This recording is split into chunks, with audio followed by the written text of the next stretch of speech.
Bonjour, bienvenue sur ma chaîne. Aujourd'hui, je vais faire des barres Bounty. Donc, les barres Bounty, c'est des barres de chocolat à la noix de coco enrobées de chocolat. C'est donc de la noix de coco qui est enrobée de lait condensé sucré. Je vais donc faire une version faible en glucides de lait condensé. Et puis, je vais en faire des barres que je vais tremper dans du chocolat fondu. Donc, c'est une très belle collation ou un très bon dessert. Et puis, ça va ressembler aussi beaucoup à cette petite gâterie que j'adore. Donc, la liste d'ingrédients est vraiment très belle. Par contre, il y a du sucre dans les ingrédients. Donc, la version que je vais faire aujourd'hui, ça va être une meilleure option. Si vous voulez en apprendre plus sur l'alimentation cétogène, allez visiter mon site ketosantéplus.com. Vous allez aussi y retrouver plus d'une centaine de recettes. Donc, je m'installe et je vous reviens dans quelques secondes.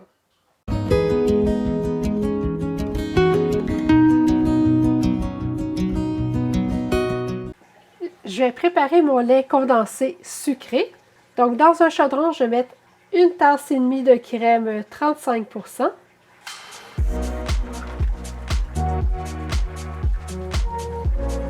Je vais allumer mon rond à feu moyen doux. 2 cuillères à soupe de beurre. Une demi-tasse d'érythritol granulé. Un quart de cuillère à thé de sel. Et puis je vais brasser. Pour une version sans produit laitier, vous pouvez remplacer la crème par de la crème de coco et puis le beurre par de l'huile de coco. Quand ça commence à bouillir, je vais baisser le feu au minimum et puis je vais laisser mijoter jusqu'à temps que le mélange épaississe un peu. C'est important de toujours brasser. Donc j'ai brassé pendant au moins 5 minutes avant que ça commence à épaissir un peu.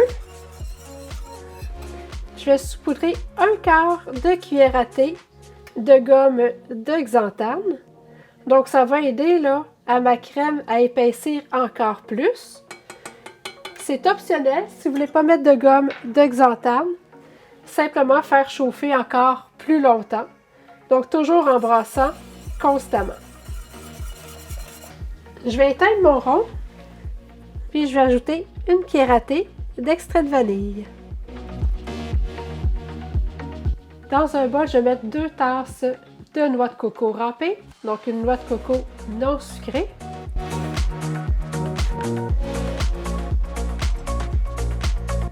Je vous montre la texture de mon lait condensé. Dans le fond, ça a la texture d'une sauce. Donc, je vais verser ça sur la noix de coco.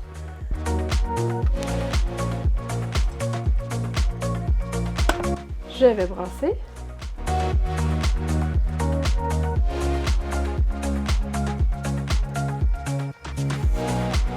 Je vais verser mon mélange dans un grand moule rectangulaire en vitre.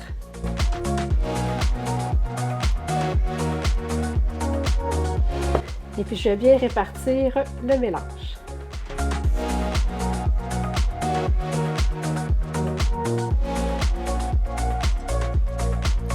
Je vais mettre ça au congélateur pour environ 1 heure. Donc jusqu'à temps que le mélange soit bien solide. Mes barres de noix de coco vont bientôt être prêtes. Donc, je vais préparer mon enrobage de chocolat. Dans un chaudron, je vais mettre 3 quarts de tasse de crème 35%. Je vais allumer mon rond à feu moyen doux. Je vais ajouter 1 tiers de tasse d'érythritol en poudre. C'est très important d'utiliser de l'érythritol en poudre parce qu'on ne veut surtout pas sentir les petits grains de sucre dans le chocolat. Donc, si vous avez seulement de l'érythritol granulé, passez-le tout simplement dans le moulin à café. 1 quart de cuillère à thé de sel. Je vais brasser. Et puis, je vais laisser chauffer jusqu'à temps que la crème commence à bouillir. Quand ma crème est bien chaude, je vais fermer le rond. Et puis, je vais ajouter une cuillère à thé d'extrait de vanille. J'ai versé la crème bien chaude sur une barre de chocolat de 100 g que j'ai coupé en morceaux, donc un chocolat noir à 90 %. Je vais brasser.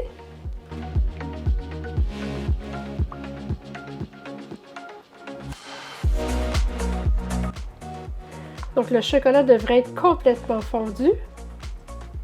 Je vais couper mes barres de noix de coco. Je devrais obtenir 24 barres. Bon, ça aurait été plus facile si j'avais mis un papier parchemin. J'aurais pu complètement démouler les barres avec le papier parchemin. Mais j'ai oublié de le faire, c'est pas grave.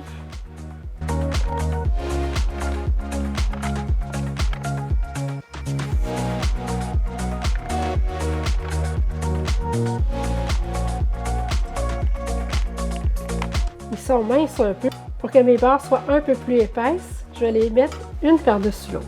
Sinon, c'était pas mal mince. Donc, j'essaie de leur redonner la forme d'une barre. Et puis, je vais les tremper dans mon chocolat.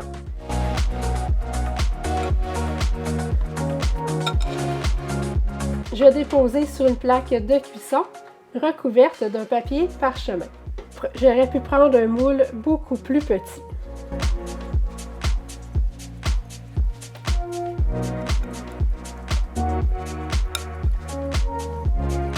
Donc, je vais faire ça avec toutes les barres. Ça a l'air vraiment très bon. Donc là, je vais les mettre au réfrigérateur pour que le chocolat puisse durcir. Je vais vous montrer l'intérieur. Donc, le chocolat ne devient pas croquant, il reste mou.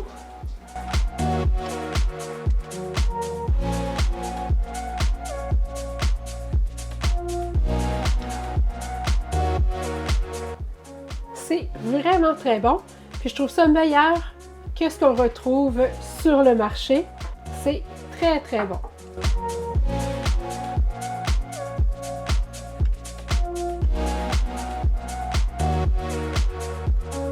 Avant de vous parler des valeurs nutritives, faites-moi un thumbs up si vous aimez la vidéo.